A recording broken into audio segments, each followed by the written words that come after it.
Queridos y queridas hermanas de la comunidad de charlas bíblicas, tengan ustedes las muy buenas noches. Los saludamos en este miércoles 1 de noviembre del 2023, en esta tarde-noche aquí desde la ciudad de Querétaro, una tarde-noche muy fría, ya empieza a hacer frío por acá, en una tarde-noche otoñal. Los saludamos a todos ustedes, queridos hermanos, desde el centro de la República Mexicana. Les mandamos un muy fuerte abrazo y un saludo a todos ustedes. Como dice nuestro querido hermano Roberto, en gracia y justificados, pues entonces estamos muy bien, estamos bendecidos. Los saludamos, hermanos, como siempre. Ya casi terminamos el año. Hemos cubierto una gran cantidad de temas importantes y lo seguiremos haciendo de aquí a que terminemos con, con este 2023. Y como siempre, hermanos, saludamos a todos nuestros hermanos que tienen a bien conectarse en vivo y estar al pendiente del programa, al igual que aquellos que nos oyen de manera diferida, que sabemos que son una buena cantidad de hermanos. Los saludamos a todos ustedes, a los que tienen oportunidad de estar aquí, a los que nos oyen de manera diferida igualmente. Saludamos a nuestros hermanos y hermanas de Sudamérica, a nuestros hermanos de Centroamérica, el Caribe y sus islas, a nuestros hermanos de Norteamérica, Estados Unidos y Canadá, y a nuestros hermanos que nos escuchan en la península ibérica, en España y sus islas, las islas Canarias. Les mandamos un saludo, y a también los que nos escuchan hacia el interior de Europa les mandamos un fuerte saludo. Sabemos que todos nuestros hermanos de habla hispana que nos escuchan en estos lugares siempre están al pendiente del programa y les damos las muy buenas noches. Igual saludamos a nuestros connacionales, a los hermanos que nos escuchan y hermanas que nos escuchan en la República Mexicana. Reciban de nosotros un fuerte abrazo y un saludo muy cordial. Queridos hermanos, ya está por aquí nuestro querido y amado hermano, nuestro maestro de maestros, José Antonio Septién González de Cosío. Querido hermano, ¿cómo estás? Mi querido hermano, ¿cómo estás? Pues aquí en gracia y justificado. Amén. Y bueno, pues y muy contento en este miércoles por tener la oportunidad de reunirme con esta preciosa iglesia virtual, como tú la llamas, esta iglesia cibernética que nos reunimos miércoles tras miércoles para escuchar la palabra de Dios y para interactuar entre unos y otros. Y bueno, pues ya terminando el año, y con esto estamos nosotros tocando o terminando el tema que nos habíamos propuesto tocar con los hermanos sobre la justificación por la fe, sobre precisamente qué significa estar en gracia y justificado. Y bueno, pues hemos tocado un buen número de áreas importantes que tienen que ver con esta importantísima doctrina bíblica. Y bueno, pues toca ahora el turno a un pasaje muy interesante, Romanos capítulo 2, versículo 13, frente al tema de la justificación. Y bueno, pues nos alegramos mucho por esta oportunidad, por esta bendición de haber podido llegar hasta aquí y lo que nos falta todavía, unos cuantos miércoles para terminar el año. Y disfrutamos mucho también la compañía de nuestros hermanos y hermanas, siempre cercanos a nosotros y muy comprometidos con la línea de enseñanza de este programa, de tal manera que Dios ha puesto en sus corazones el retransmitir este programa. Nos alegramos mucho por esto, les agradecemos mucho. Transmiten desde sus perfiles personales y bueno, esto hace que el programa vaya mucho más allá de lo que nosotros pensamos originalmente, y bendito sea Dios que Él hace llegar su palabra a través de nosotros hasta donde Él quiere. Y agradecemos también en este esfuerzo a nuestros hermanos Jesús Lozada de la Ciudad de México, siempre al pie del cañón en todos estos años, ayudándonos en cosas importantes que tiene como resultado pues la difusión del programa y el que puedan siempre aparecer en las páginas web estos programas. Saludamos también a nuestro hermano Roberto Magaldi de La Plata, Argentina, que nos ayuda también en estos menesteres. Y hermano, pues estamos listos para lo que sigue. Te paso la palabra. Muy bien, hermano, ya está también por aquí nuestro querido y amado hermano. Ya se ve muy saludable porque hace 8 días tenía una gripilla, sí, tenía una gripilla que le impidió estar en vivo en el programa, pero ya lo veo bien restablecido. No solo eso, tuvimos aquí tuve oportunidad de saludarlo el lunes al jefe. Entonces aquí está el doctor Roberto Islas Montes, alias el jefe. Jefe, ¿cómo estás? Bendiciones, hermanos, en gracia y justificado, ya como casi como lema oficial del programa. Sí, ¿verdad? No solo porque lo digamos, sino porque la comunidad de charlas bíblicas así lo siente, así lo sabe y así lo piensa. Pues vemos los comentarios que hacen y vemos que se han desbocado por la fe en Cristo Jesús, y entonces pues está más que justificado decir que estamos en gracia y justificados por la obra misericordiosa de nuestro gran Dios y Salvador, el Señor Jesucristo.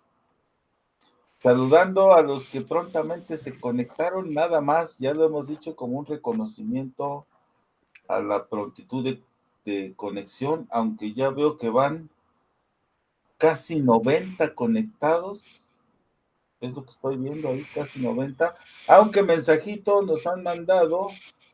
Yo veo a Raúl Blondel, veo a José Guadalupe Guerra, también veo a María Beatriz Scampini, a Estela Basurto, a Yanine Elizabeth, y otro que no alcanzo a entender el nombre, pero también veo que está por ahí. Bueno, bendiciones, hermanos, solo como un reconocimiento a la prontitud de conexión, aunque ya va muchísimo, ya está llegando a los 100 conectados rápidamente. Bendiciones, hermanos, comenzamos. Muy bien, muy buenas noches, hermanos. Pues hemos venido, como decía el hermano José Antonio, viendo pues la parte fundamental de la justificación por la fe.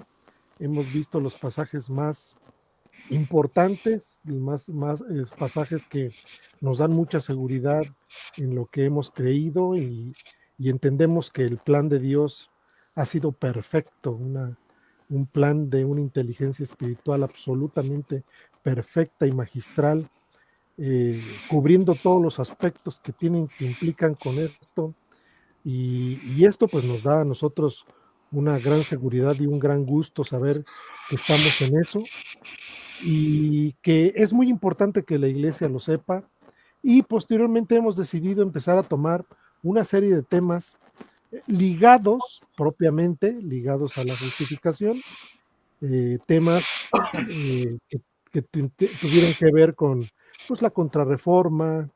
Le dedicamos un número importante de sesiones con respecto a eso. Vimos también el asunto de cómo Santiago habla acerca de este punto, y pues vimos el lado fino de esto, vimos el lado filosito de esto para poder resolver. Y hoy vamos a ver un pasaje importantísimo también, que es Romanos 2:13, y la justificación le llevamos al, al tema.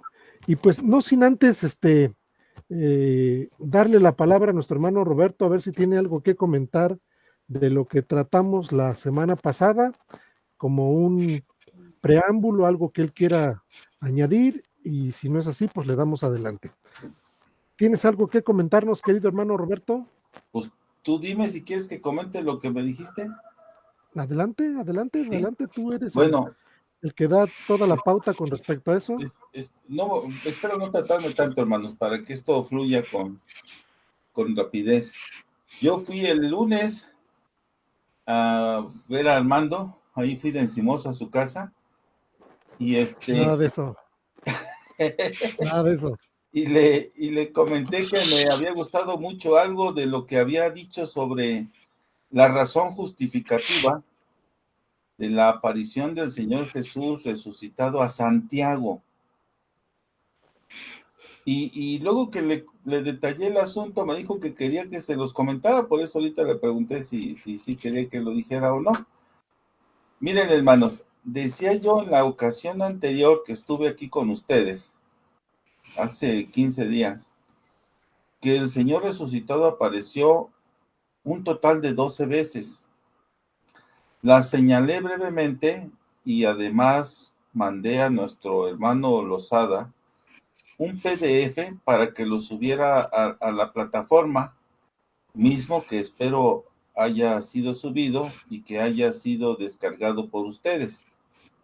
En el PDF está la narrativa que yo expuse de las 12 apariciones, tratando de ubicar pues el aspecto de Santiago en aquella ocasión.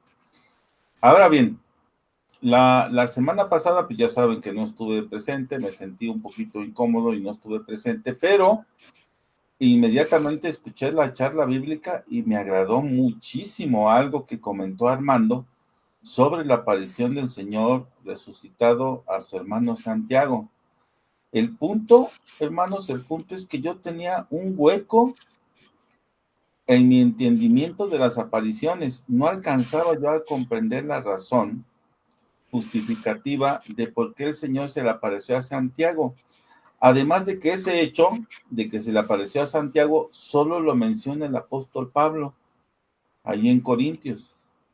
Sabía yo, esto sí lo entendía yo, que de las 12 apariciones, las primeras seis apariciones, fueron para mostrarse resucitado a sus discípulos, porque ellos, los apóstoles, serían testigos de su resurrección.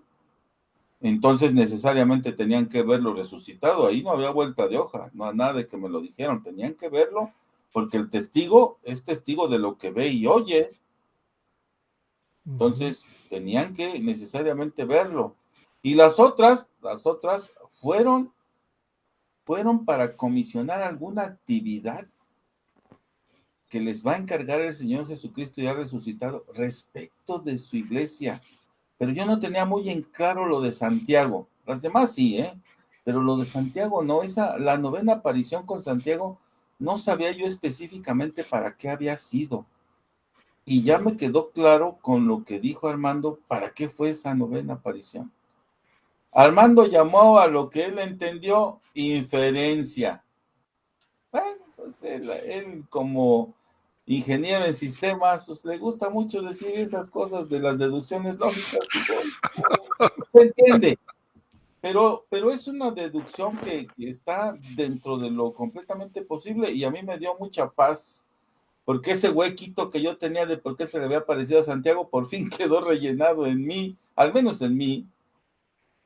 Miren, si ustedes observan las primeras 6 apariciones, hermano, que yo les mostré, notarán que en cada caso el Señor pretende mostrarse resucitado. Quiere convencer en esas primeras 6 de ser Él quien ha resucitado. Sí, miren, acuérdense, la primera aparición fue a María Magdalena. Y si ustedes se acordarán en esa, vean cómo Juan narra que en el Juan 20, ¿qué es? 18, Juan 20, 18, sí, Juan 20, 18, dice así, estoy citando de memoria, hermanos, fue entonces María Magdalena para dar a los discípulos las nuevas de que había visto al Señor. Fíjense, esa es la primera aparición y ella corre a decirles que lo ha visto. No le van a creer, Luego, en la segunda aparición, aparece a las mujeres en las tumbas. Eso lo narra Mateo, déjenme ubico la cita, creo que Mateo 28:9, donde dice algo así como, Jesús les salió al encuentro diciendo, salve. Y ellas, acercándose, le abrazaron sus pies y le adoraron. Entonces Jesús les dijo, no temáis, id, dad las nuevas a mis hermanos para que vayan a Galilea y allí me verán. Vean que en este momento no lo han visto a él. Hasta ahorita el Señor Jesús está mandando emisarias para que le digan, preparándolos para el encuentro. Dice, en la tercera aparición el Señor Jesús se aparece repetición, a 2 discípulos en el camino a Emaús, después de comer con ellos, bueno, después de la travesía y de comer con ellos, y de que ellos le reconocen, se regresan ellos a Jerusalén y hallan a los 11 reunidos.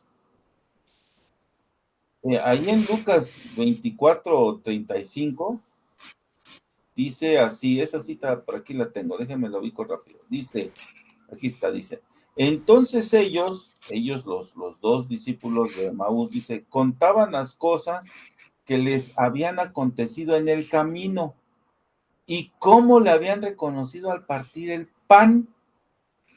Y luego Marcos en 16:13 aclara, y ni aún a ellos creyeron.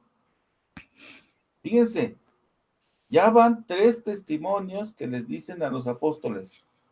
¿Se fijan los que van a ser testigos de la resurrección, los apóstoles, dicen, no han de creer hasta verlo resucitado, y van a ver el énfasis de Tomás, y ya se los había dicho hasta este momento María Magdalena, ya se los habían dicho las mujeres, y ya se los habían dicho Cleofas y su compañero, los 2 de Emaús, y no creen que haya resucitado. Su esposa.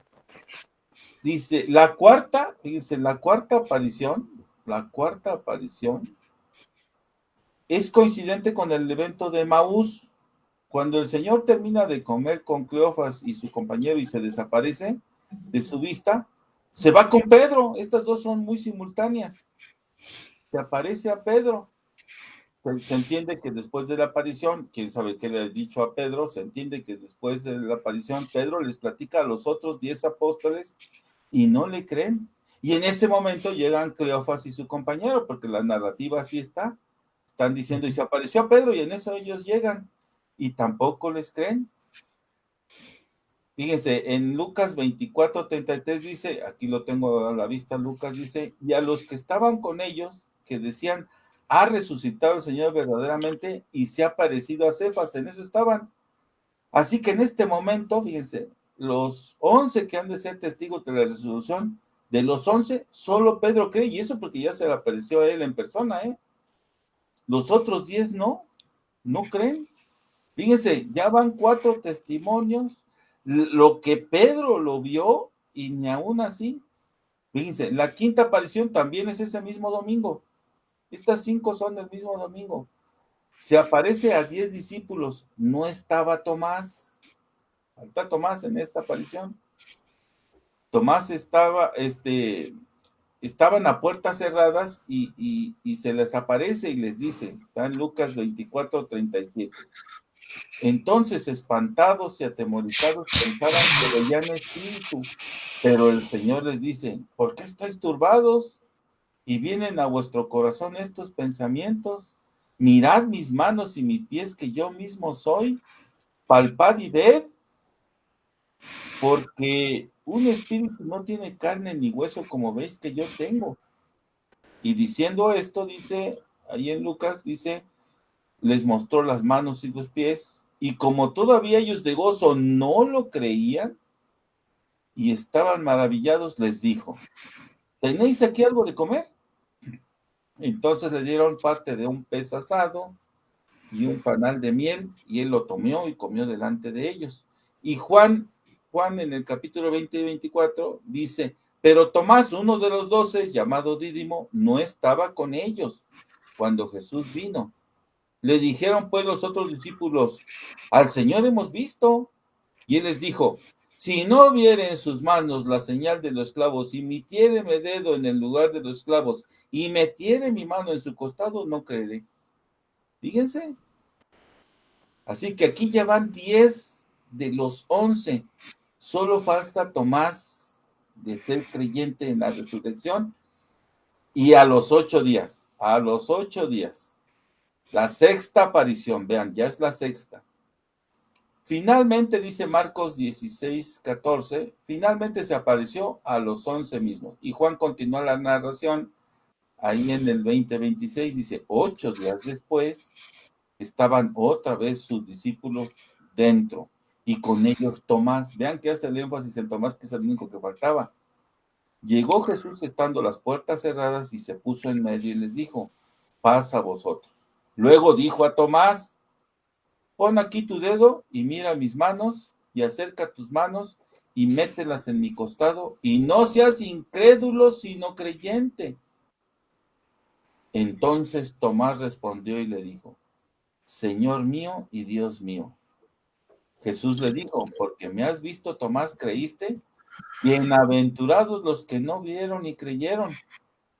Y Marcos continúa la narración y dice, ahí en el 16:14, y dice, y les reprochó su incredulidad y dureza de corazón, porque no habrían creído a los que le habían visto resucitados. Vean, esta sexta aparición es el cierre. Ya hasta aquí se terminan las apariciones para que crean que está resucitado, dice. Les reprochó su incredulidad y dureza de corazón porque no habían creído a los que le habían visto. Por eso dice el Señor, porque me has visto, Tomás, creíste. Bienaventurados los que no vieron y creyeron. Entonces, ya aquí los 11 que van a ser testigos, ya lo vieron, ya están listos para ser testigos del Cristo resucitado. Ahora vienen las comisiones. Las otras 6 son para comisiones. Y el hueco que a mí me faltaba de la novena ya quedó rellenado en la sesión pasada. Vean cómo queda. La séptima aparición. Está allí en Juan 21:15. Dice así, la voy a leer. Cuando hubieran comido, Jesús dijo a Simón Pedro, Simón, hijo de Jonás, ¿me amas más que estos? Le respondió, sí, Señor, tú sabes que te amo. Él le dijo, apacienta mis corderos. No lo voy a leer todo, solo para recordarles el pasaje. Vean cómo le está encargando la iglesia.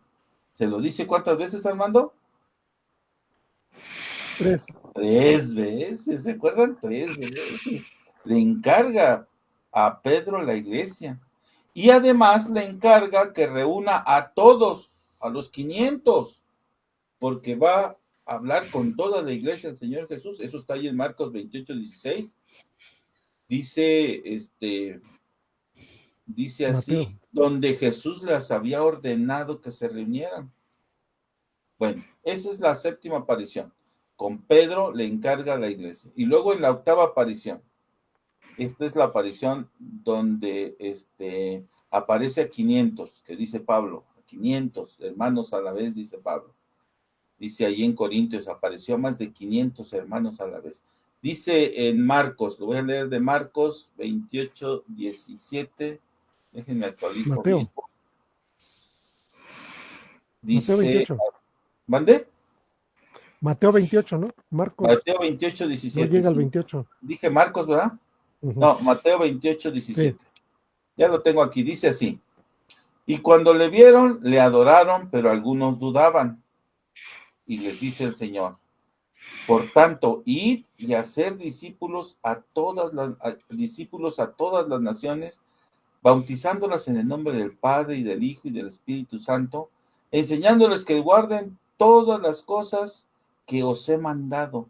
Vean que ahora la comisión es ya no solo a Pedro como lo hizo en la anterior, sino ahora a toda la iglesia. Comisiona a toda la iglesia para las cosas básicas, que era bautizarlos en el nombre del Padre, del Hijo y del Espíritu Santo. Bueno, vean cómo estas otras 6 son comisiones, son encargos que el Señor Jesús está haciendo respecto de su iglesia. La novena aparición es la de Jacobo. Ahorita la voy a comentar, me la voy a saltar por lo pronto, que el único que la menciona, ya dije, es Pablo, ahí en Corintios, 1 Corintios 15:7. Voy con la 10ª aparición, la última al grupo apostólico. Dice, bueno, Pablo lo dice ahí después a todos los apóstoles, pero está en Hechos 1:8, lo que les va a encargar, fíjense lo que les va a encargar en esa última aparición al grupo, porque las otras dos son con Pablo. Les dice ahí en Hechos 1:8, pero recibiréis poder cuando haya venido sobre vosotros el Espíritu Santo, dice, y me seréis testigos en Jerusalén. Vean, se está encargando el testimonio de él, la forma de en cómo se va a llevar a cabo, en Jerusalén, en toda Judea, en Samaria y hasta lo último de la tierra. Vean, les encarga cómo expandir el cristianismo. Voy con la 11ª, esa es la más conocida de todos, es con Pablo, lo que le dice a Pablo, incluso hasta le dice, te comisiono para esto, dice, la 11ª aparición, la voy a leer de Hechos 26:16, que es la que Pablo hace como testimonio,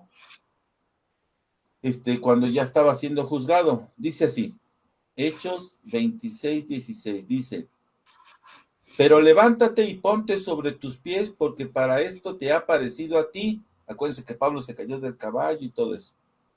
Para designarte servidor y testigo de las cosas que has visto y de aquellas en que me apareceré a ti, librándote de tu pueblo y de los gentiles a quienes ahora te apostelo, te envío, para que abra sus ojos, para que se conviertan de las tinieblas a la luz y de la potestad de Satanás a Dios, para que reciban por la fe que es en mí perdón de pecados y herencia entre los santificados. Vean cómo lo comisiona para llevar el evangelio a los gentiles.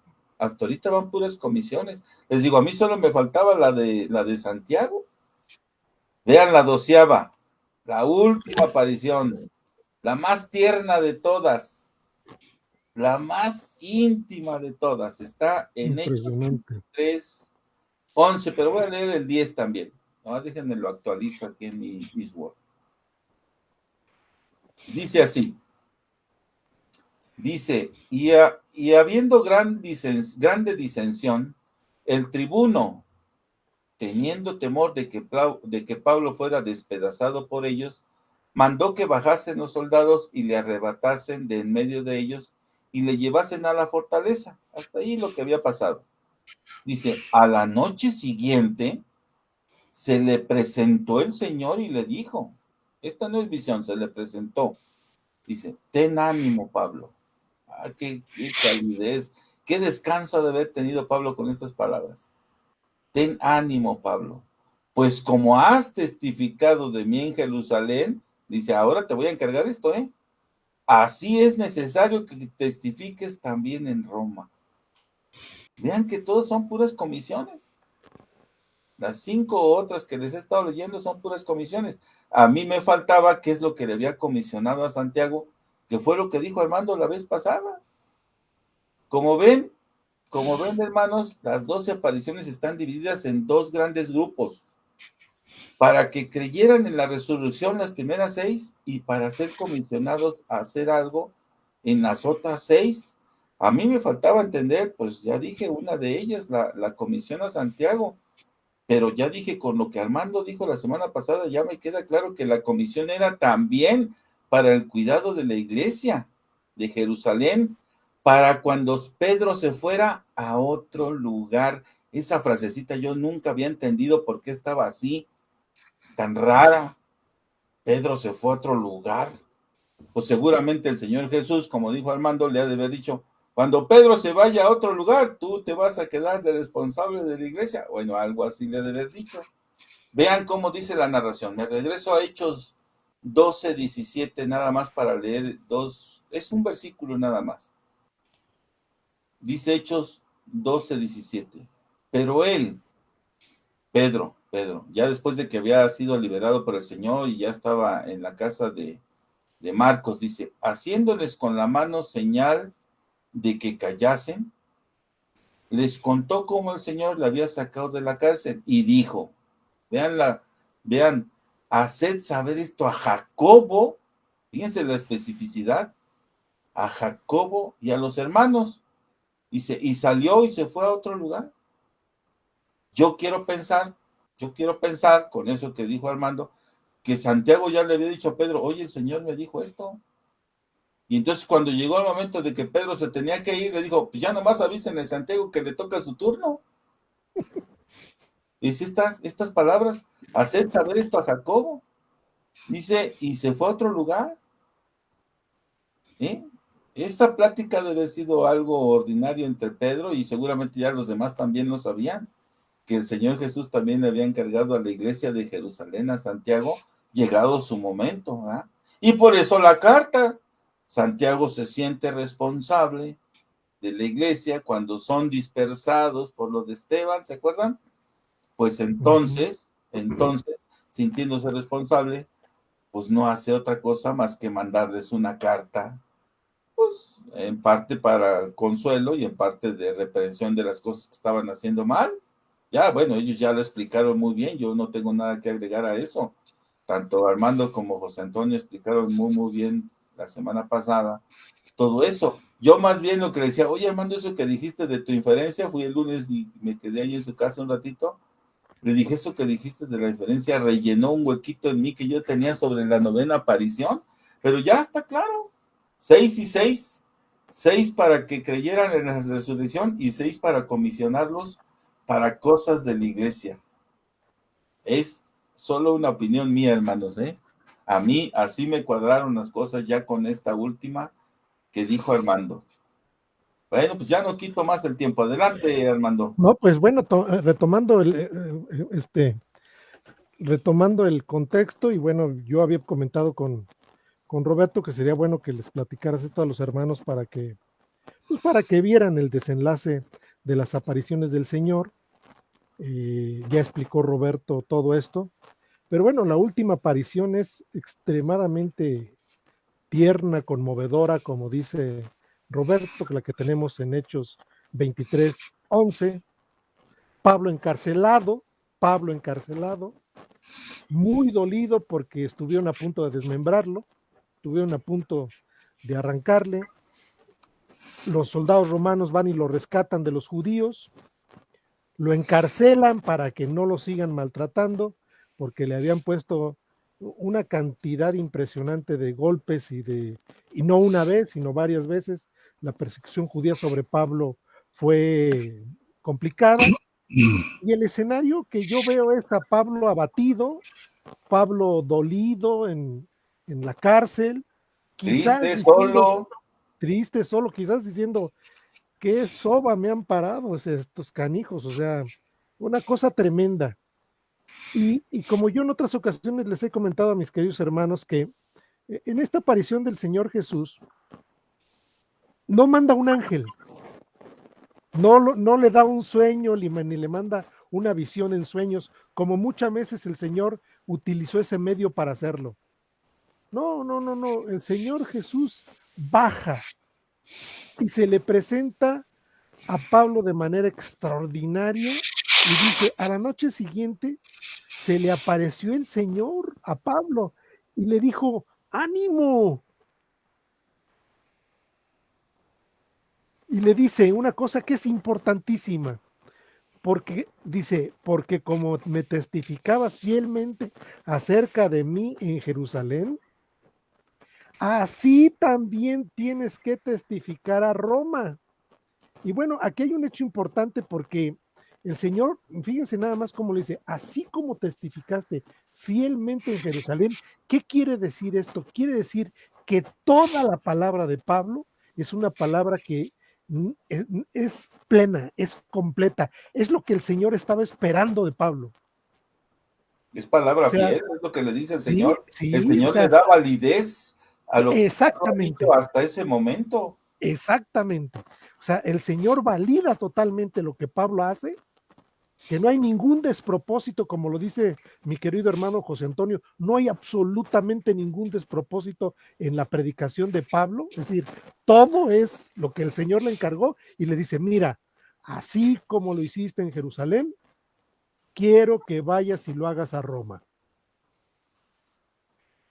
Y lo que tenemos de Romanos es extraordinario. Es extraordinaria la carta. A mí, en lo particular, me encantan todas, pero Romanos tiene esa carga importante acerca de la justicia, que es muy importante. Y bueno, ya en Romanos, Pablo empieza a establecer todo un marco contextual en el capítulo 1, 2, 3 y 4, para en el 5, concluir con ese punto de la justificación, de la declaración de justicia, de lo que viene diciendo en los capítulos 1, 2, 3 y 4, para en el 5 decir, por tanto, esas dos palabritas son muy importantes porque son aquellas, como aquellas que hablamos de, pero ahora es por tanto, y es por todo lo que les acabo de decir, por todo lo que ya hice como contexto, habiendo sido declarados justos, dice, tenemos paz con Dios. Y en ese, por tanto, tenemos el capítulo 2, hermanos, que es importante. El capítulo 2, y voy a darle lectura al versículo 12, 13 y 14, ¿sí? Quizás hasta el 15, hermanos, que es el tema que vamos a tocar el día de hoy. Porque pareciera decir que así como en Santiago hay una diferencia entre lo que Pablo viene diciendo y posteriormente también sostiene, aquí también pudiera haber ese punto y por eso lo vamos a tratar el día de hoy. Entonces, el capítulo 2, versículo 12, dice lo siguiente: porque todos los que sin ley pecaron, sin ley también perecerán. Y todos los que con ley pecaron, mediante la ley serán juzgados. Aquí hay pues dos grandes grupos. Los grupos que fueron antes de la ley, a decir, Noé, Abraham y todos ellos, y los grupos que ya tenían ley, al grupo de hebreos que ya les había dado la ley, y dice, mediante la ley serán juzgados. Y dice, porque no solo los oidores de la ley, porque no son los oidores de la ley los justos ante Dios, los oidores, sino los hacedores de la ley serán declarados justos. Porque cuando los gentiles que no tienen ley hacen por naturaleza cosas de la ley, estos, no teniendo ley, son ley para sí mismos. Entonces vemos a todos los grandes grupos descritos en estos versículos. Los de sin ley, los de con ley, y los que con ley dice, no son los oidores nada más, sino los hacedores, los que son declarados justos. Y alguien podría pensar, a ver, los hacedores de la ley, ¿qué no es por fe? Esa podría ser un posible planteamiento. Y bueno, termina describiendo al otro gran grupo, que son los gentiles. Dice, porque cuando los gentiles que no tienen ley hacen por naturaleza esas cosas de la ley, estos no teniendo ley son ley para sí mismos. Me encantaría mucho que nuestro hermano José Antonio retomara aquí el asunto con este texto, querido hermano. Siempre con mucho gusto. Fíjate que este texto de Romanos 2:13 ha sido tomado tanto por la Iglesia Católica como por la Nueva Perspectiva sobre Pablo para argumentar a favor de una justificación final en el día del juicio. Nadie puede considerarse a sí mismo justo delante de Dios, sino hasta el día final. La declaración de justicia de la que habla Pablo en Romanos 5:1, dicen ellos, católicos y los de la Nueva Perspectiva, dicen ellos que es una especie como de primera fase de la justificación, en la que Dios se acerca al hombre, tiene paz, tiene armonía con él, etcétera, pero que toca al creyente caminar toda su vida en obediencia, permaneciendo, dirían los de la nueva perspectiva, permaneciendo así dentro del pacto, dentro de los límites seguros del pacto, y la Iglesia Católica diría permanecer pues dentro de la Iglesia y sus medios de salvación.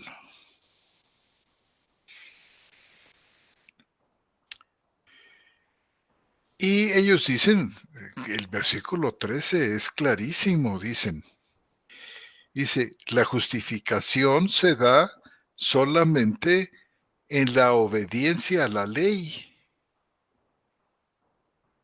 Por supuesto hablan de la fe, claro, la fe, la gracia, la obra de Jesucristo son importantísimos, dicen, claro, por supuesto que ellos no pueden sencillamente borrar esto. Son muy importantes, son fundamentales.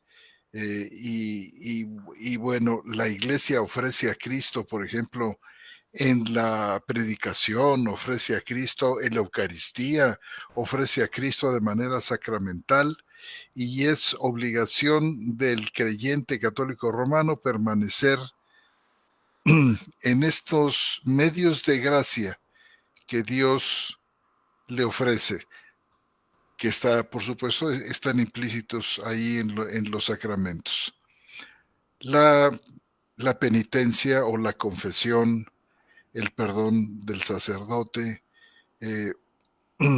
por supuesto, el bautismo, donde dicen ellos que se borra el pecado original, se infunde el Espíritu Santo y comienza entonces dicen, la vida cristiana. Pero, es absolutamente importante que el creyente, la creyente, guarde, pues en este caso, como Pablo dice aquí, la ley, porque no puede haber justificación, dicen ellos, si no es por la obediencia, dice el versículo 13. Nos lo cacarean mucho, porque no son los oidores de la ley los justos ante Dios, sino los hacedores de la ley serán declarados justos.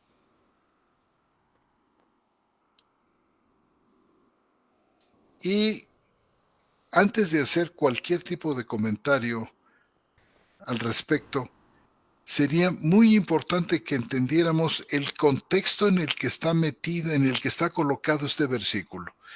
Un contexto al que, por supuesto, ni los de la nueva perspectiva sobre Pablo han puesto la debida atención, sin tergiversar, sin torcer, sin darle otro sentido a lo que Pablo, yo creo que muy claramente está diciendo aquí. ¿Y cuál es este contexto? Miren, hermanos, si nosotros leemos, por ejemplo, los primeros 10 versículos o los primeros 12 versículos, de hecho, la unidad completa en la que está insertado el versículo 13 va desde el versículo 1 del capítulo 2 hasta el versículo 16. Y me parece a mí que Pablo en todo este pasaje, si ustedes notan, no está hablando sino de un tema fundamental, la imparcialidad de Dios. En esta sección, Pablo continúa articulando algo que comenzó en el capítulo 1, versículo 18, y que concluirá en el capítulo 3 y versículo 23.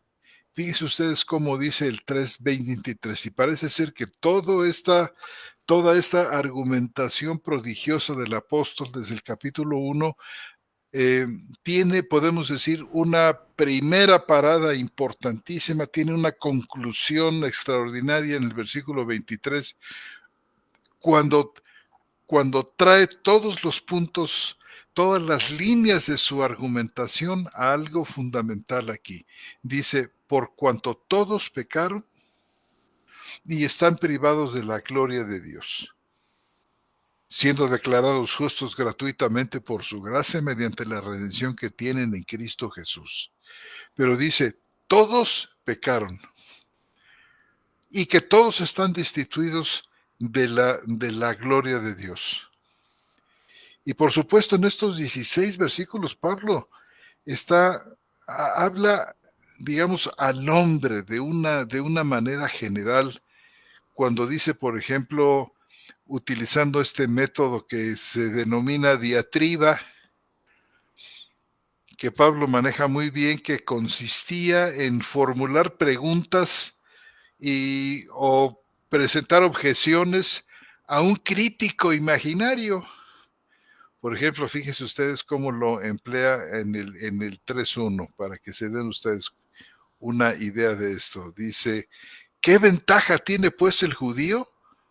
¿O de qué aprovecha la circuncisión?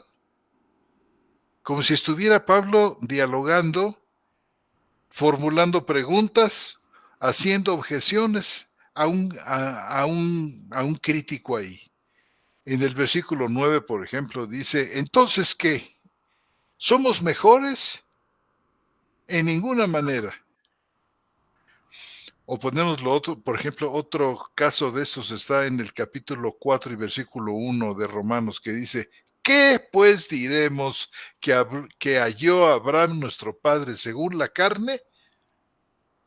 Porque si Abraham fue declarado justo por las obras, tiene de qué gloriarse, pero no ante Dios, pues, ¿qué dice la Escritura? Y hay otros tantos lugares aquí en Romanos en particular, que es la carta en la que estamos nosotros situados, donde vemos este estilo. Entonces aquí en el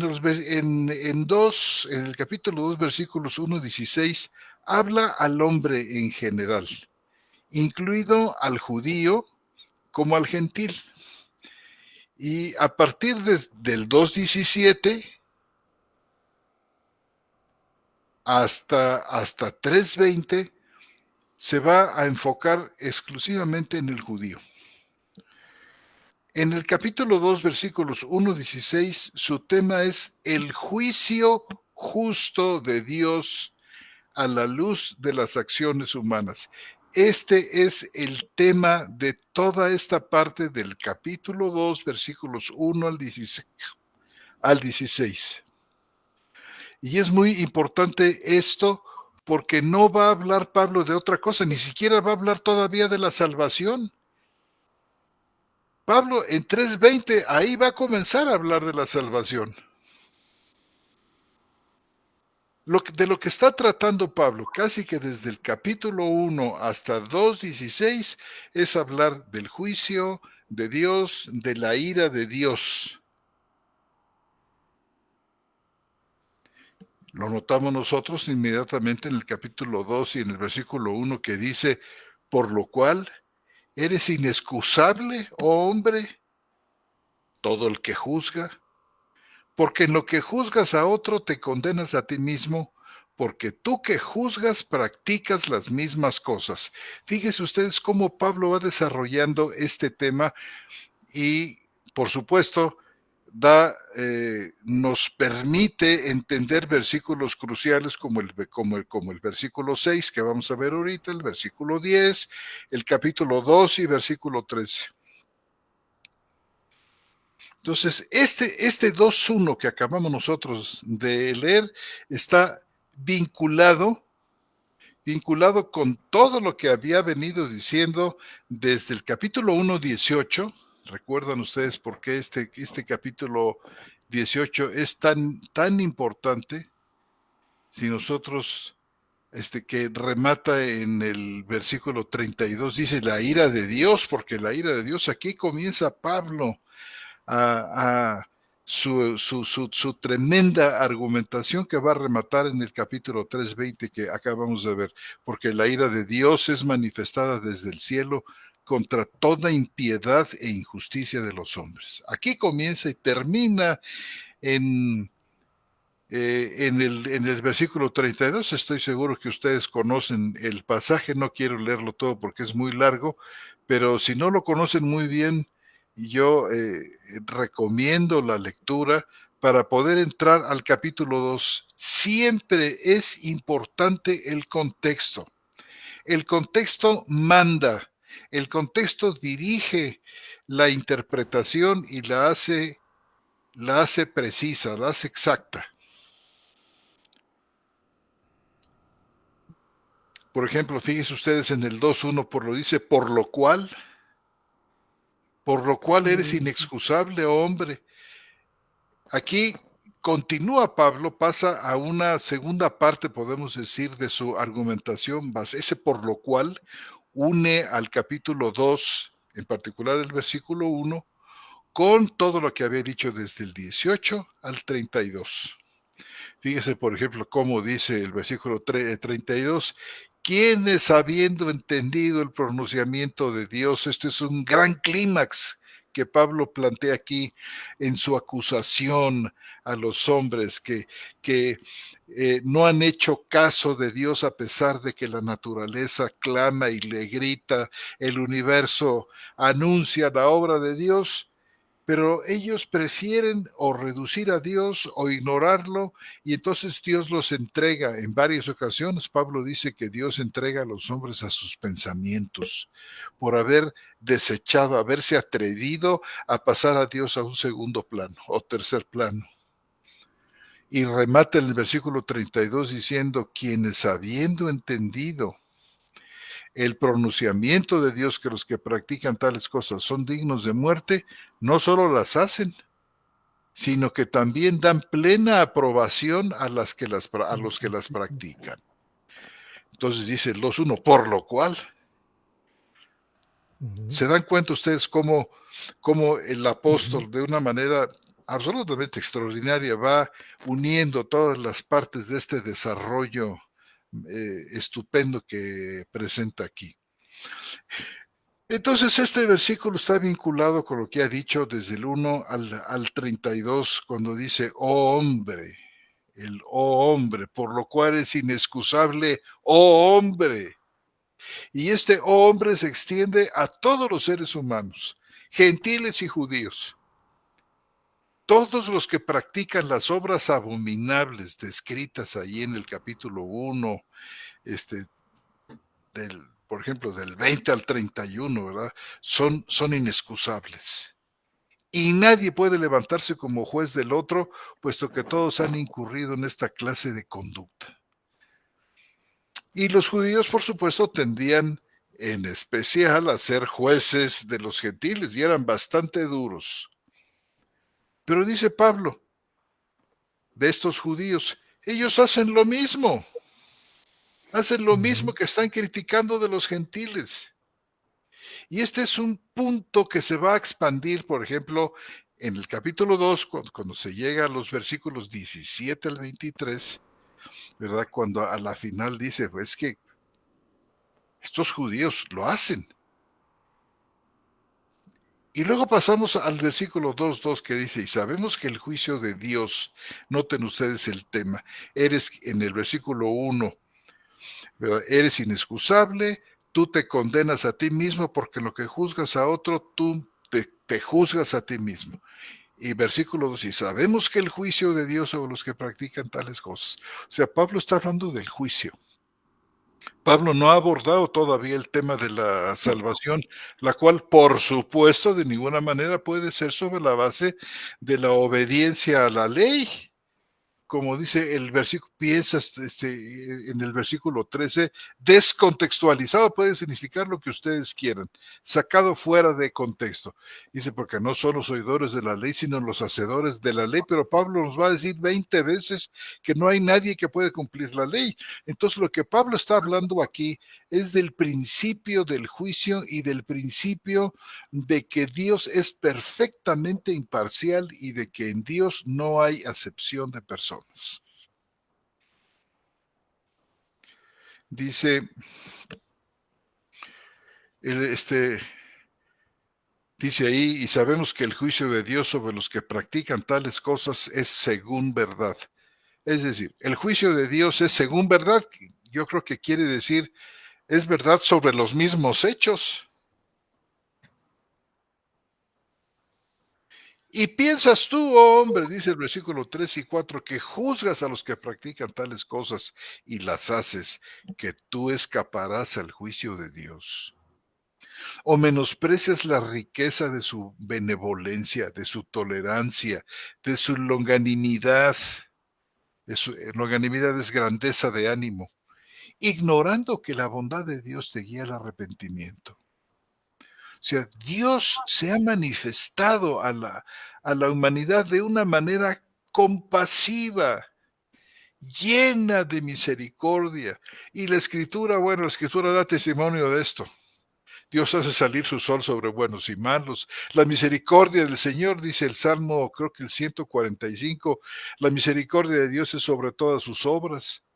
O como dice el profeta Isaías, todo el día extendí mis manos a un pueblo rebelde y contradictor. Creo que está también ahí en Romanos 10.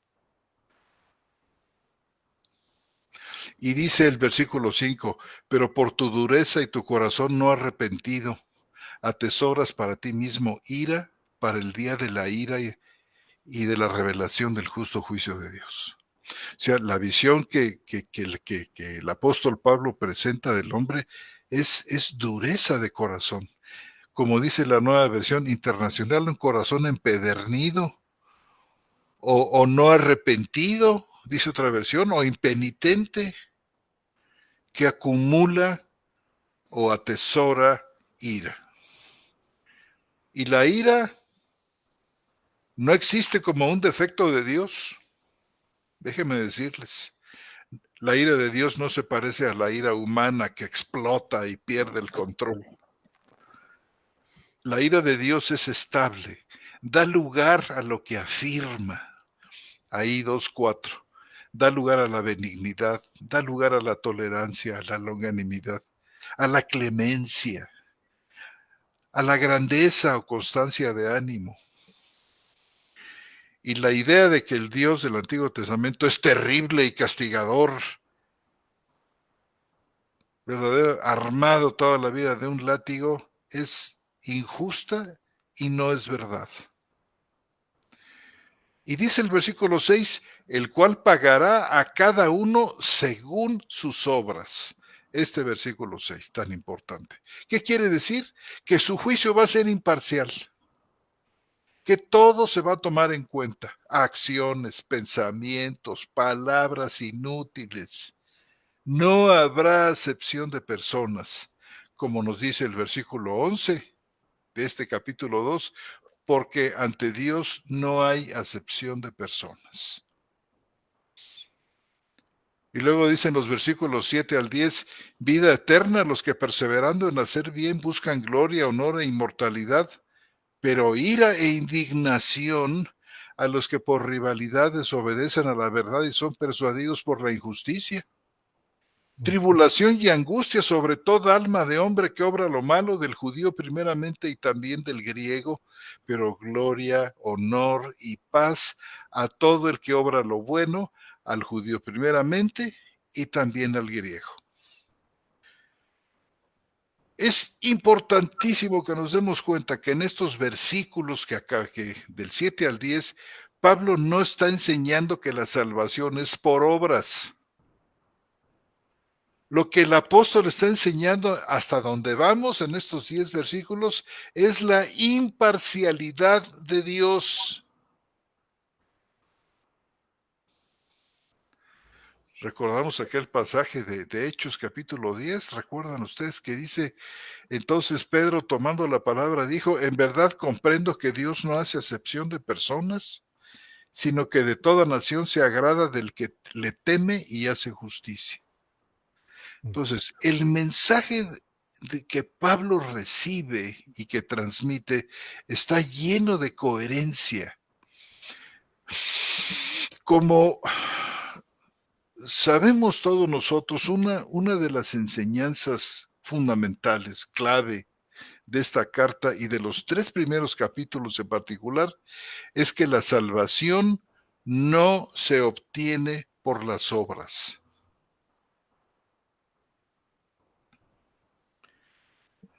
No sé, aquí en Romanos capítulo 3 dice, ya que por las obras de la ley ninguna carne será declarada justa. O en Romanos 3:24 dice, siendo declarados justos gratuitamente por su gracia mediante la redención que tienen en Cristo Jesús. Y en el versículo 28 dice, porque sostenemos que el hombre es declarado justo por fe sin las obras de la ley. Y en Romanos capítulo 4, que dice, como David declara la bienaventuranza del hombre al cual Dios le cuenta justicia sin obras. Y sabiendo, dice en Gálatas, que un hombre no es declarado justo por las obras de la ley, sino ciertamente por la fe de Cristo Jesús, también nosotros creímos en Cristo Jesús para que fuéramos declarados justos por la fe de Cristo y no por las obras de la ley, porque por las obras de la ley ninguna carne será declarada justa.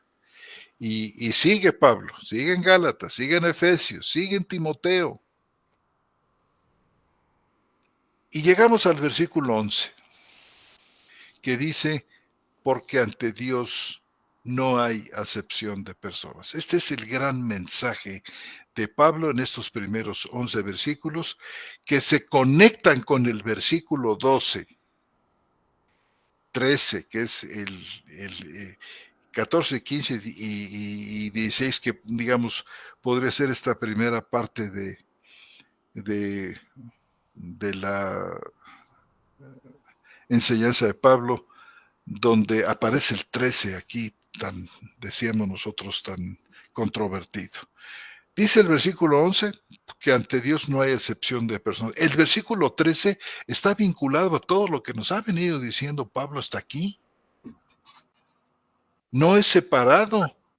El problema que hacen muchos de estos falsos maestros es separar el versículo 13 y haciendo que el versículo 13 dé un mensaje como que la salvación es por cumplir la ley, cosa que por supuesto, dicen ellos, Dios no te puede declarar justo sino hasta el día final, cuando acabaste pues de hacer las obras, no antes.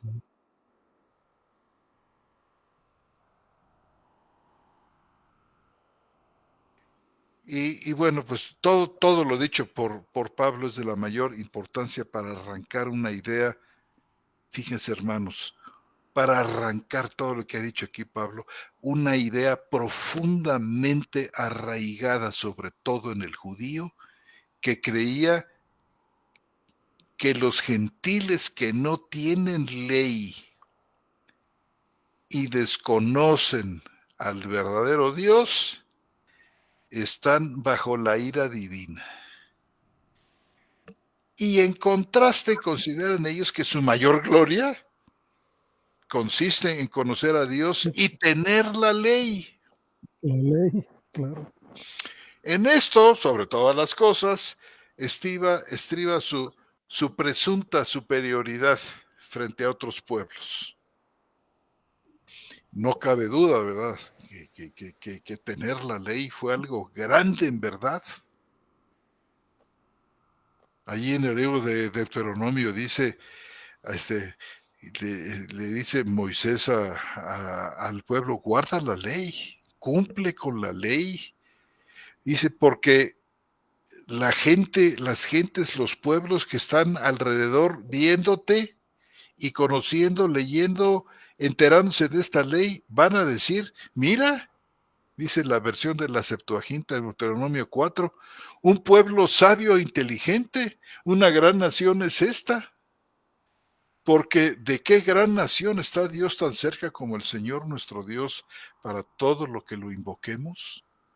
¿Y qué gran nación dispone de prescripciones y sentencias justas según toda esta ley que yo pongo ante vosotros?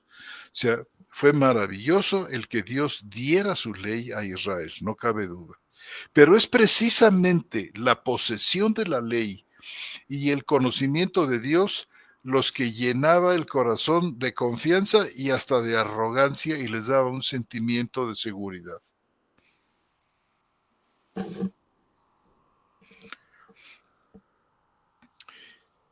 Nosotros, por ejemplo, pudiésemos leer en el libro de la sabiduría, un libro apócrifo judío, y lo cito aquí porque representa la idea de que los judíos tenían en los años inmediatamente anteriores a nuestro Señor Jesús y a Pablo, con respecto a la justicia de la ley. Fíjense cómo dice el libro de la sabiduría. Voy a leer en el capítulo 15 y versículos 1 al 4. Libro de la sabiduría. Dice, recuerden pues que este es un libro apócrifo, no es un libro inspirado, no es un libro que forma parte del canon inspirado.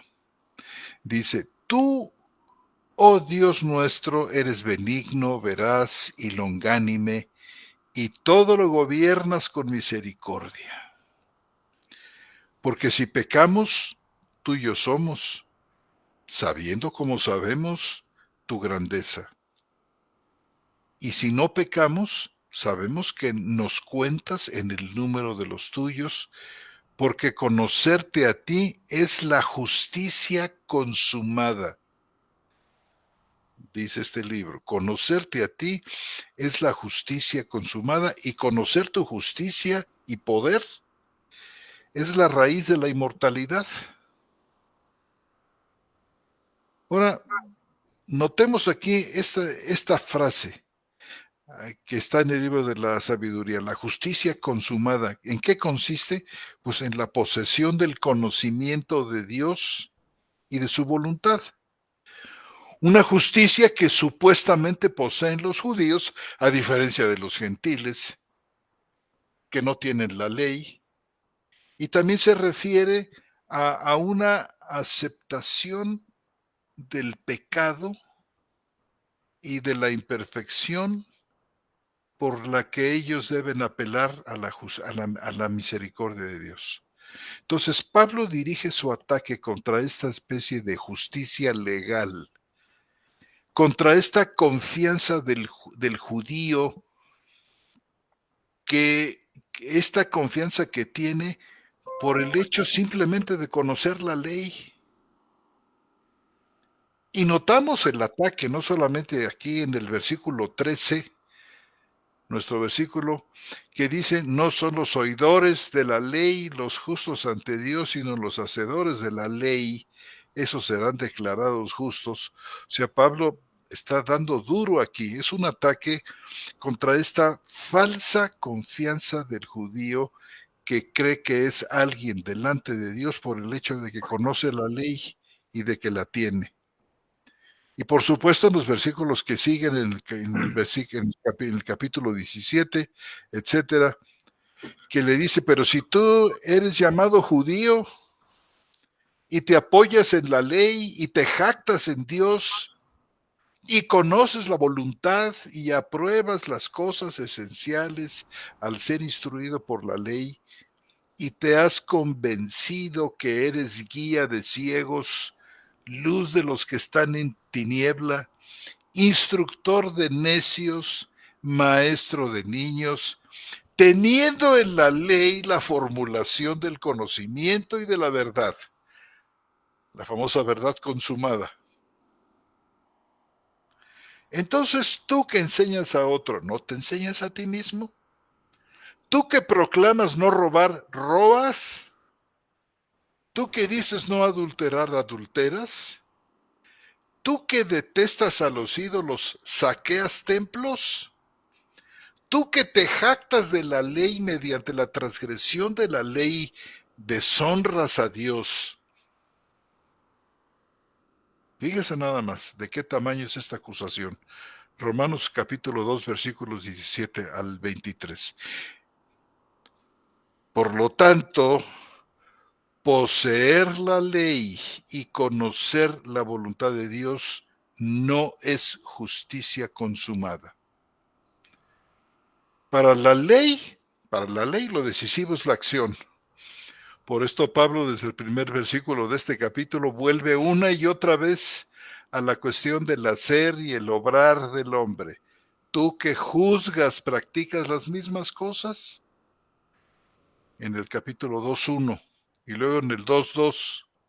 Y sabemos que el juicio de Dios sobre los que practican tales cosas es según verdad.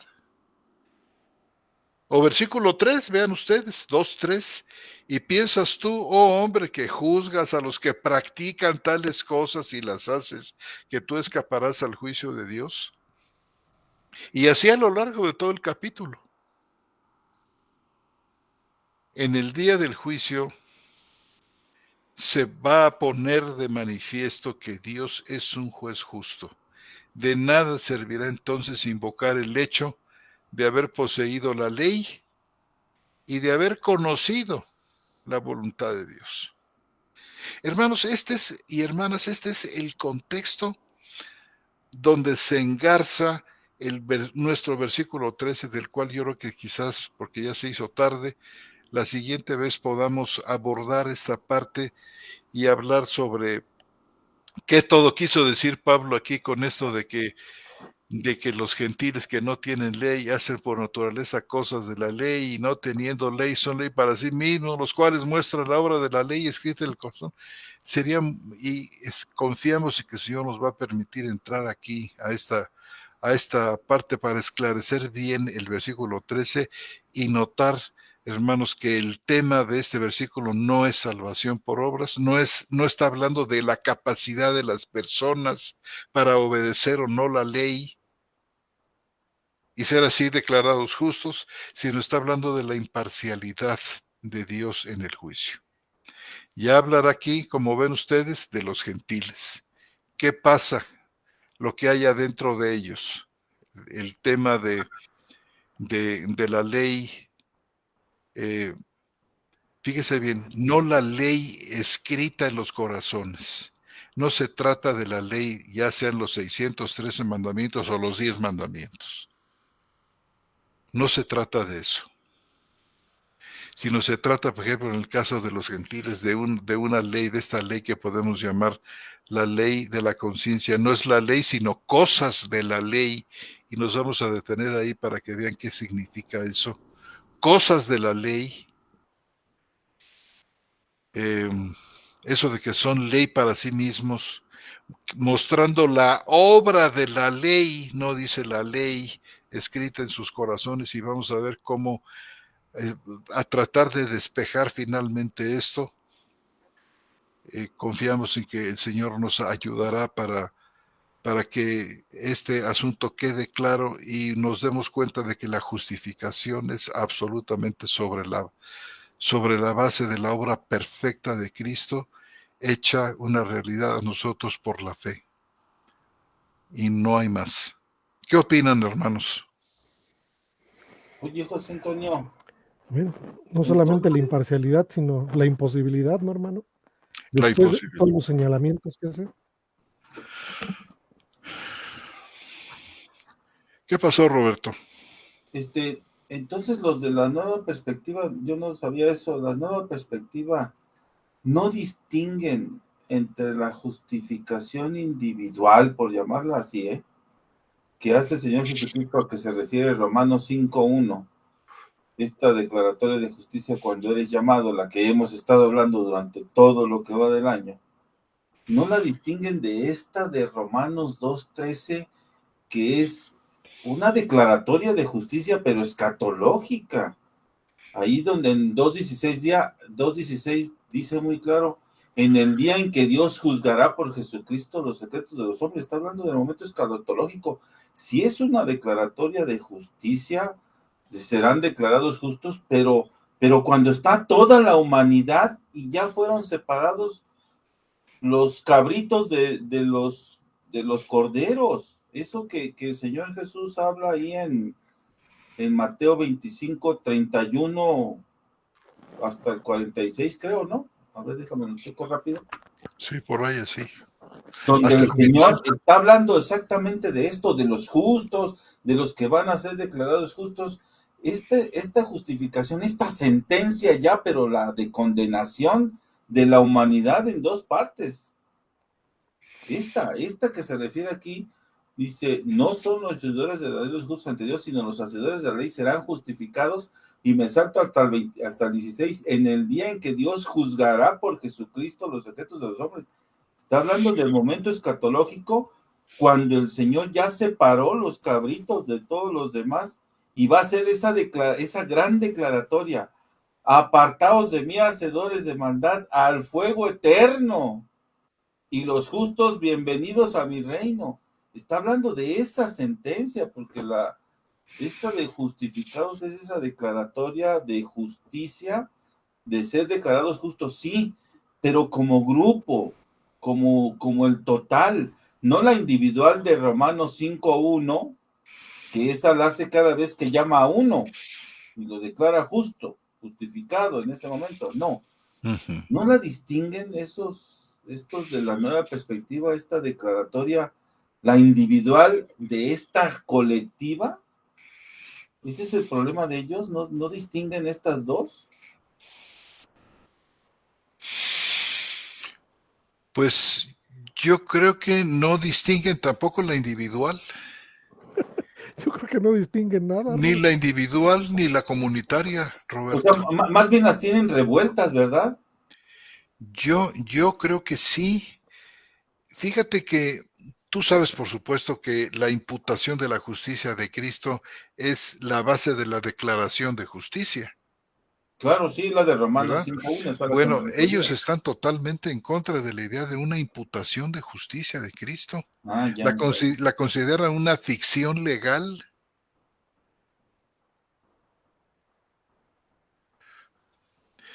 Es decir, como si el problema realmente del pecado que plantea Pablo no es tanto un asunto de culpa, sino es tanto un asunto, fíjate, vamos, de culpa perdonada, de pecado pagado, sino de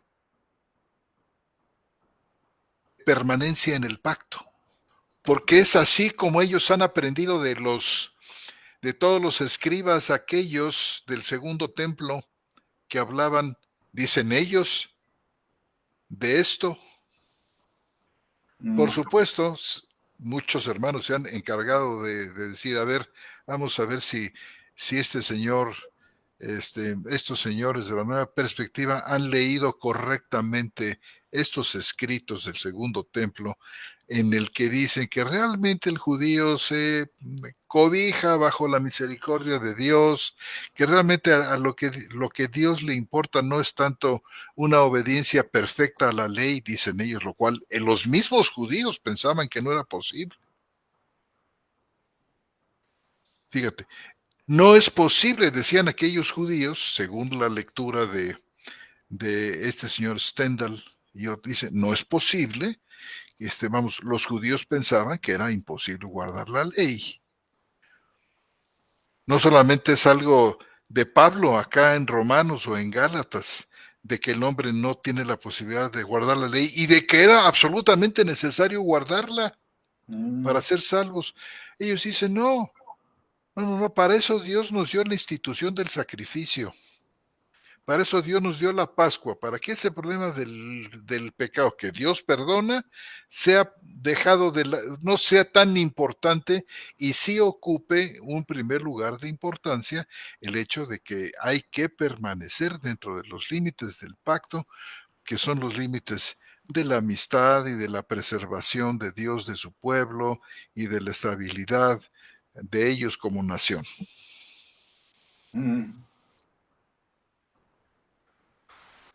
Ya. Y dicen ellos, el problema de Lutero y de los reformadores que leyeron a Pablo, lo hicieron no desde esta perspectiva del perdón conseguido y que la cuestión era permanecer dentro del pacto, sino lo hicieron a través de una conciencia que los acusaba. O sea, era un problema de conciencia el que llevó a Lutero de angustia de no poder cumplir con digamos, con lo que Lutero, antes de ser creyente, entendía que era el requisito de la salvación. O sea, donde Lutero realmente veía a Dios como un juez severo, imposible de poder congraciarse con él. Fue un problema de conciencia de este Lutero, el que llevó la interpretación Oye, entonces de... estos tipos de la nueva perspectiva no son reformados, ¿verdad? No lo son, No lo son porque si fueran reformados, creerían en la justificación como imputación de la justicia de Cristo, ¿no? Y al por no creer en supuesto. eso, en automático no son reformados. O sea, no son evangélicos, pues, por decirlo en palabras sencillas. Están con No los sé, evangélicos, pero no son, no exactamente, lo son quizás, porque no creen en la imputación de la justicia de Cristo, ¿verdad? claro, claro. Fíjate, la imputación de la justicia de Cristo es el gran tema. Este es el tema, No, eso fue el tema de la reforma, ya lo explicamos. y fue el tema de la reforma. Casi que fue lo único que discutieron ellos. Cristo te imputa su justicia, pero la Iglesia Católica lo que quiere es imputarte la suya. Por eso no, No, ellos los que quieren es desimputarte. ¿verdad? Hacerte dependiente de la justicia de la que ellos se supone que son administradores a través Sí, del sacerdocio que ellos tienen y de los sacramentos que dispensa su sacerdocio y el dinero que pagues por todo eso. y el dinero que tú pagues por eso. Es decir, y como solamente puede haber sacerdotes católicos sobre la base de la imposición de las manos, que va desde Pedro, no solamente los papas, que son ordenados al ministerio por la imposición de las manos, sino el poder de las llaves que transmiten los papas a los obispos, que es este poder para poder dar los sacramentos. Los obispos imponen las manos sobre los sacerdotes para que ellos puedan administrar estos medios de gracia que son los sacramentos. Solamente ellos pueden. O sea, ellos, podemos decir, son una especie de oligarcas con respecto a la gracia. Solamente ellos, muy pocos, la manejan. Oye, entonces el tal Hugo ese que se regresó al catolicismo del que nos hablaste, en realidad pues, nunca se hizo evangélico, ¿verdad? Digo, si le creía a Wright y a ellos que no son evangélicos y que no son reformados, pues entonces nunca creyó en el evangelio, ¿no? Más bien, siguió siendo católico y cuando vio que este grupo, que no es evangélico, ya dijimos por qué motivo, creían lo mismo que los católicos, entonces sí tenían razón en regresarse, ¿no? Pues Como sí, lo dijimos en aquella ocasión, está más chido allá. claro, es una iglesia más antigua. Ellos van a decir con razón, pues esta era la auténtica iglesia de Cristo que tiene con nosotros 2000 años y no estos protestantes que tienen apenas 500 o el fundador de la iglesia anglicana, el rey Enrique VIII, que terminó separándose de la iglesia católica porque no le dieron, El divorcio. no le permitieron divorciarse de una de las esposas. Exacto. Uh-huh. ¿Verdad? Y luego resulta bueno, no sé de todo esto, que son fíjate, los reyes, las cabezas de la iglesia anglicana. Dime No, tú pero de fíjate cuándo que acá. la iglesia anglicana tiene un punto a su favor, José Antonio. Fíjate cómo la mera separación de la iglesia católica, por el motivo que sea, que en este caso fue por un asunto de divorcio del rey, les permitió empezar a estudiar la escritura. Como quiera que sea, rindió frutos la escritura ahí, ya no teniendo el yugo católico, ¿eh? De alguna manera, pues de ahí salieron Stott y todos ellos, ¿no? Sí, Sí, y bueno, los 37 artículos de la iglesia anglicana, yo creo que hubo una fuerte influencia de la eh, de Westminster, ¿te acuerdas tú de la confesión de fe de Westminster? O sea, influenció grandemente, yo creo que a la iglesia anglicana, y un buen número de los artículos de fe de la iglesia anglicana, pues lucen como reformados. Pero fíjate, lo que te quiero decir es que la iglesia anglicana se separa de la iglesia católica ya en el siglo XIII, antes de Lutero y ellos, y finalmente esa separación rinde frutos, igual que la rindió cuando se separa Lutero Sí, y todos sí, ellos. O sea, el hecho de separarte de la iglesia católica inmediatamente rinde frutos de evangelio, ¿eh? Digo, tenemos estos dos ejemplos históricos, ¿no? La iglesia anglicana y el protestantismo, por usar el nombre de ellos, ¿eh? claro. Los dos que se han separado de alguna manera han rendido frutos. Bien, mal como sea, pero ahí están frutos dentro del evangelio.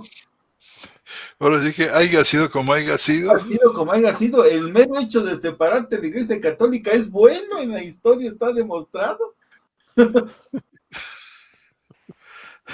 ¿Cómo te regresas a esa cloaca? Bueno, hermanos, ya nos pasamos con media hora. Ay, perdón, hermanos, yo por hacerle preguntas a José Antonio que debí de haberlo esperado para dentro de 8 días. Y perdónenme a mí también que me tardé demasiado. Bueno, es para darles un botoncito a todos aquellos hermanos que dicen que hablamos nomás una hora.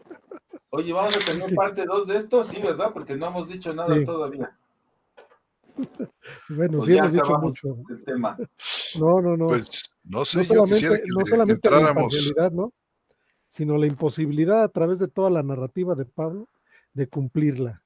Y como no hay y como hay una imposibilidad, entonces no puede haber declaratoria de justicia por el cumplimiento de la ley. Claro. Y es que fíjate que también en torno al 2.13, el 14, el 15, se han inventado cualquier cantidad de fábulas mentirosas que creo yo que hacen daño a la doctrina de la justificación. Muy bien. Pues bueno, yo creo que tendremos una parte 2. Siempre planeamos tener una parte 1 y siempre nos desbordamos, hermanos. Pero bueno, tomaremos una parte 2 para la próxima semana. Me parece bien. Muy bien, entonces pasaremos a saludar a nuestros hermanos que nos escriben y ver si hay preguntas. ¿Les parece, hermanos? ¿Cómo no? Adelante. Sale. 2 y 2, mi querido hermano. Sale. Va. Raúl Borondel Cancamureño dice: Gloria a Dios, en su gracia nos declaró justo y por eso podemos disfrutar de su palabra con los santos. Gloria a Dios, retransmitiendo desde Caracas, Venezuela. Ay, gracias, mi hermano. Luego nos saluda José Guadalupe Guerra Lázaro, hermano connacional, dice: excelente tarde, noche, un fuerte abrazo, quebranta huesos. Ya tendremos oportunidad de darnos ese abrazo, hermano. Y Adelante, a mi ver querido quién le hermano. rompe los huesos a quién, bro.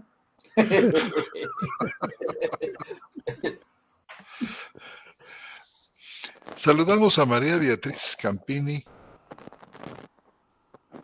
que está en Gracia y Justificada, retransmitiendo desde Pinamar, Argentina. Stella Basurto, buenas noches, queridos hermanos, agradecida con el Señor que nos da esta hermosa oportunidad de estar cada miércoles más en esta clase tan beneficiosa, en Gracia y Justificada, desde Bogotá. Desde Bogotá, un abrazo, hermano. Bien, nuestro hermano Norton Madrid López, buenas noches, bendiciones, saludos, hermanos, desde Magangué, Colombia, hermano Norton. Y nuestra hermana María Beatriz Scampini dice: querido hermano Roberto, gracias mil por ese gráfico de las apariciones de Jesús. Siempre me interesó tener ese dato. Ah, el PDF ha de ser, ¿verdad? Era importante. Sí, no, lo que platicaste hoy. Ah, sí, pero lo dijo muy Sí. temprano. Más bien de referirse al PDF, ¿no?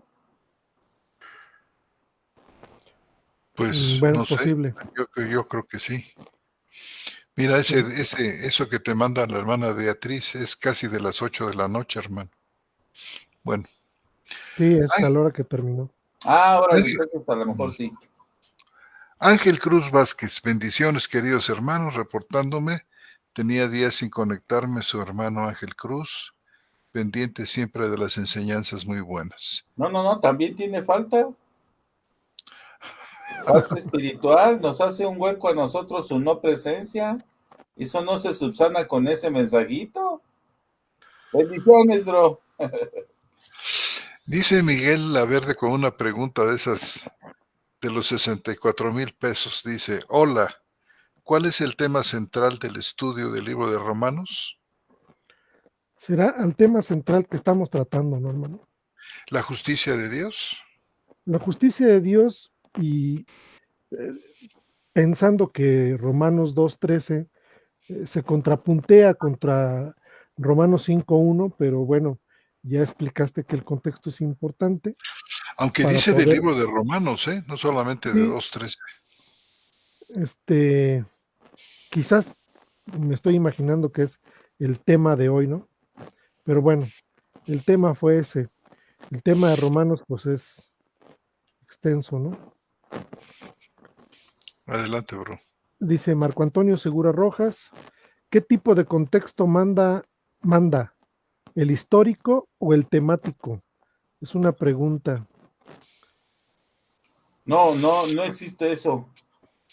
O sea, los 4 métodos de interpretación que hay se utilizan en forma conjunta. No pueden divorciarse uno del otro porque cada uno aporta elementos distintos. El método histórico aporta contexto histórico, situación geográfica, etcétera. Dónde ocurrieron las cosas, cómo ocurrieron, como lo que expliqué hace 15 días. Era importante un desarrollo de los eventos para ubicar la Carta de Santiago. El sistemático, que es el que llama ahí temático, no, ahí ubica los textos dentro del contexto de toda la Biblia. Ahí es donde aplica la frasecita esa de un texto sin contexto es pretexto. La sistemática estudia precisamente un texto dentro de de toda la estructura. A diferencia, por ejemplo, del método gramatical o literal, que hace análisis de las palabras y de las frases, qué significa cada palabra o frase, pero no dentro del todo, sino en forma individual.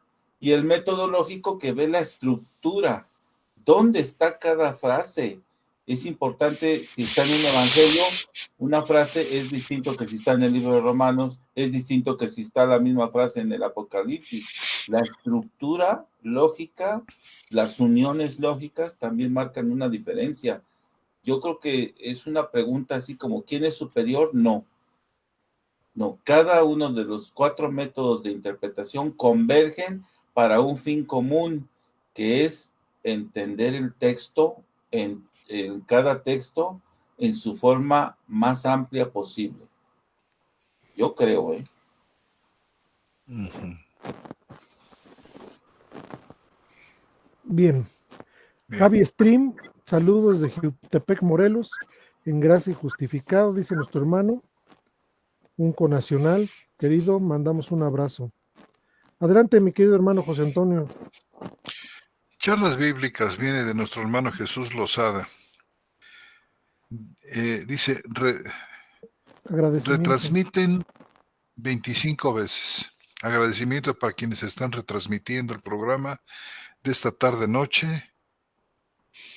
En total 25 veces.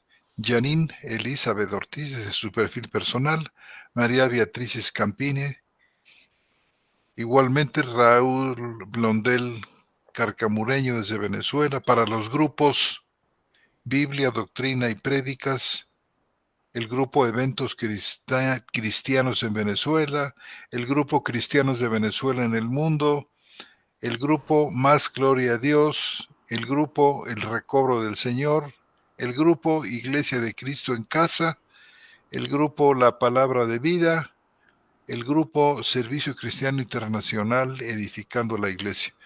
A todos estos hermanos, un fuerte abrazo y qué bueno que nos acompañan. Jesús Lozada desde Ciudad de México él retransmite también, página de Sola Escritura, grupo de Teología e Historia de la Cristiandad, grupo de Teteles en Chile y desde su perfil personal. Otros hermanos que no aparecen sus nombres debido a la configuración de privacidad entre su perfil personal o su grupo. Mira, Muy pero bien. tan solo ahí, José Antonio, tan solo 25 retransmiten, o sea, hay 25 conectados, ¿no? Claro, Nomás ahí por la mera retransmisión, porque acá reporta más de 100 lo están viendo en vivo ahorita el programa. Ahorita en este momento, ahí estoy viendo en pantalla en el celular que son más de 100. Fíjate, más de estos 25 que están retransmitiendo, que por lo menos otros 25 lo están viendo, ¿no? O claro. sea, o ni modo que estén retransmitiendo a 0 personas. Están retransmitiendo, por Ujú. lo menos hay un receptor en cada uno de esos 25 grupos. Estaríamos hablando de por lo menos 150 personas que están interactuando con nosotros, aunque digo, no nos mandan mensajito todos, pero finalmente están presentes aquí con nosotros, escuchando la charla en vivo, más todos los que la van a oír después. Pues somos, por decirlo así en plural, somos una iglesia virtual pues considerable, en gracia y justificados todos, espero. Amén. Ujú. Bien, Marco Antonio Segura Rojas dice, ¿cuál diccionario de griego recomiendan? Diccionario teológico, diccionario exegético, diccionario tipo, ¿qué? Lexicón, Bueno, vamos a recomendarle uno. pero vamos a mandar unos. ¿Qué ladrillote recomiendas? Ese es muy Diccionario bueno. del griego bíblico, Diccionario del griego bíblico 70 y Nuevo Testamento. Hay que recordarles que en la página que tenemos común, donde están todos los libros, hay varios diccionarios, griego-español. Ahí puede ver y el que le guste, pues ya puede, si quiere, comprarlo en físico.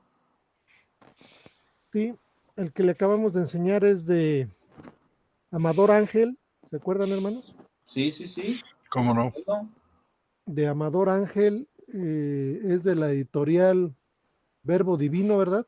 una católica, sí. García Santos, Sí, Amador Ángel García Santos de la editorial Verbo Divino, se lo recomendamos, es un libro amplio.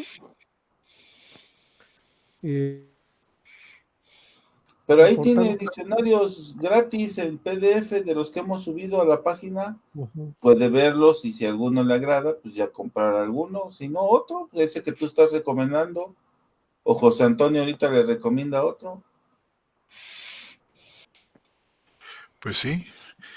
Tenemos, ¿recuerdan este que publicó, quién era? Certeza,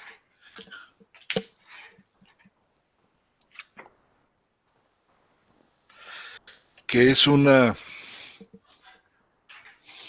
Kittel, el El Kittel, Kittel, sí, buenísimo. es una es el reducción resumen. esta de 11 volúmenes inmensos, A está uno, bastante bueno y decente.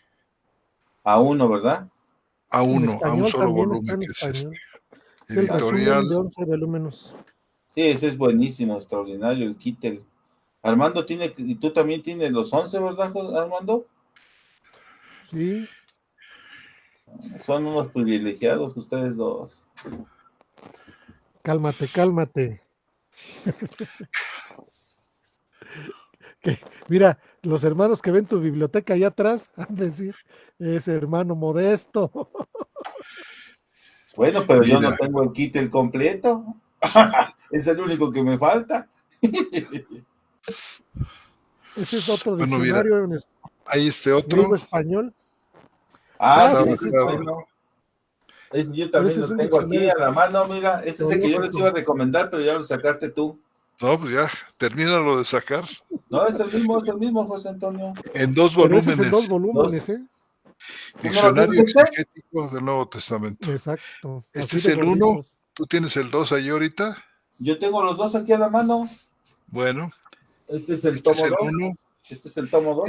Estas personas de aquí, sí, son los editores, son los que, no son los que escriben, sino son los editores, es decir, los que reúnen una cantidad de artículos que conforman el diccionario. Muy bueno, No, buenísimo. un pelo liberal, pero bueno.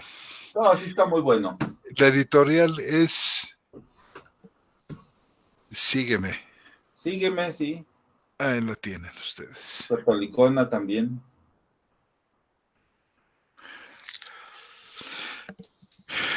Bueno, Te toca me va. Paco Jiménez Brusón. Paco Jiménez Brusón, ¿quieres leerlo tú, bro? Armando, Paco Roberto. Jiménez Buzón dice salud. ¿Sí me escuchan? ¿Sí, verdad? Sí. Sí. Nuestro hermano Paco Jiménez Brusón, muy apreciado. Saludos, hermanos, desde aquí, desde Lima, Perú. Un abrazo rompecostillas y en gracia y justificado, dice el hermano Paco Jiménez. Nuestro hermano José Guadalupe Guerra Lázaro. Sigan esta súper gran aportación. Gracias, hermano. Con el favor de Dios estaremos aquí. Oren por nosotros, hermanos. Una bendición que estén aquí con nosotros. Dice, conmemorando los 506 años de la Reforma, dice nuestro hermano Jesús Lozada. El 31. Gracias a Dios por los reformadores y su obra. Fue el 17 de octubre, ¿no? Sí. Bueno. No se fue día de José mi cumpleaños, Guadalupe bro. Guerra. Ah, sí, es cierto. Sí, fue tu cumpleaños. Entonces no fue la Reforma. Oye, ¿fue el 31 de octubre o qué? Roberto, tú que te traes todas las fechas, pero sí. No me acuerdo, bro, ahora sí no me acuerdo de esa. Pero ¿a poco ya son 506? ¿Ya? 17. Ya, pues en el 17 Sí, 506 fueron tiene 500. efecto, sí. 500, sí, ya, mira. Dice José Guadalupe Guerra Sí, pues Lázaro. sí, Ya se mandaron en el grupo. Ah, mira, dice charlas bíblicas 31 de octubre. Ah, entonces sí. Sí. ¿Pero qué significa eso de se mandaron en el grupo, José Antonio? No sé, a lo mejor es una... A ver, que nos diga nuestro hermano Guadalupe. José Guadalupe. 1517. 31 de octubre.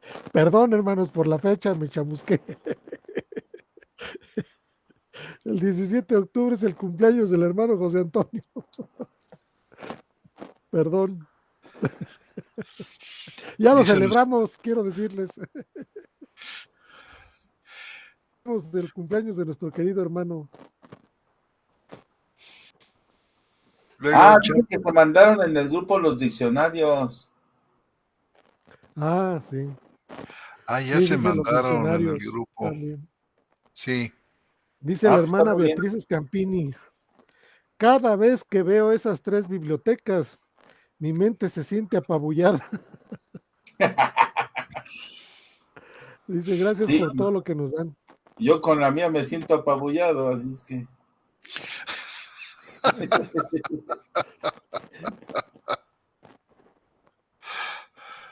Bueno, dice nuestro hermano José Guadalupe Guerra, el nuevo grupo de Face que hizo el hermano Jesús Lozada, están compartiendo los PDFs, dice nuestro querido hermano.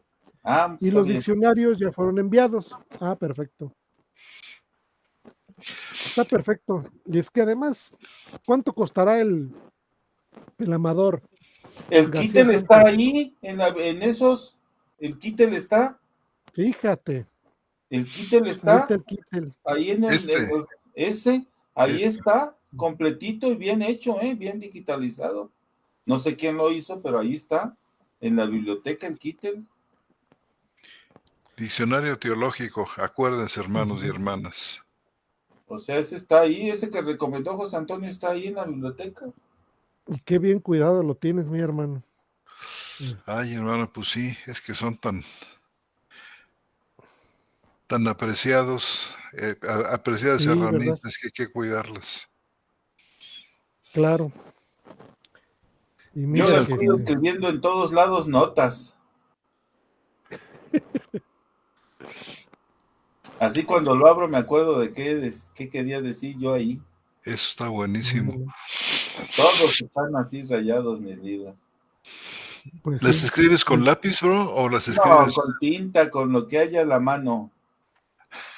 Son míos, para eso los compré. No los compré para generaciones futuras. Los compré para mí. Para mí todos son cuadernos de trabajo. Está bien. Ay, mi Robert, mi Robert. No me Estamos voy a planeando llevar ir al ninguno. DF. Cuando me muera ahí se van a quedar y a lo mejor hasta los van a tirar. Oye, No sé qué vaya a pasar con estamos ellos. planeando ir al DF. Estamos Mm, planeando ir al DF a cargar tus libros. Órale. Dice charlas No, pero acuérdate bíblicas. que nos amenazó José Antonio con las glorias de María. Yo ya por eso ni quiero ir. No, se me hace que te lo voy a regalar esta Ya ves, vez, te ya que no dije. lo quieres comprar. Ya nomás Para por que, eso no se me antoja ir. para que te acabes de enterar bien del dogma mariano. Ay, mi bro. Dice el hermano Jesús Lozada que los diccionarios ya fueron enviados y que van a subir más. Perfecto. Van a subir más Muy, diccionarios. Qué bueno, gracias hermano Jesús. Un saludo, bro. Bueno, pues Hombre, ya nos son, pasamos con un son montón, 9 y Armando, cuarto. por tu culpa, Armando. Sí, fue culpa de él. Mire, ya hasta se quedó mudo, Armando, ya no nos contesta. Ya se nos congeló Se nos congeló. de tanto frío que hace. Bueno, ya no hay más de qué leer, hermano, ya. Ah, mira qué dice el hermano. El hermano Jesús dice, yo les mando las glorias de María vía No, PDF. no, bro. No. Mándaselas a José Antonio. No sé, yo ya las tengo. Por eso, para que las tengas en PDF. Ah, bueno. No, yo gracias, bro. Ya no quiero más cochinero. Es San Alfonso María de Ligorio, padre de la iglesia, Doctor, doctor de la iglesia católica. doctor de la iglesia, imagínate, no, hombre. ¿Cómo puede en un doctor caber tanta tontería? Para que veas. Oye, ya nos dejó Armando hasta aquí colgados, ¿verdad? Yo creo que sí, a lo mejor regresa, vamos a ver. Pero no ha cortado la transmisión.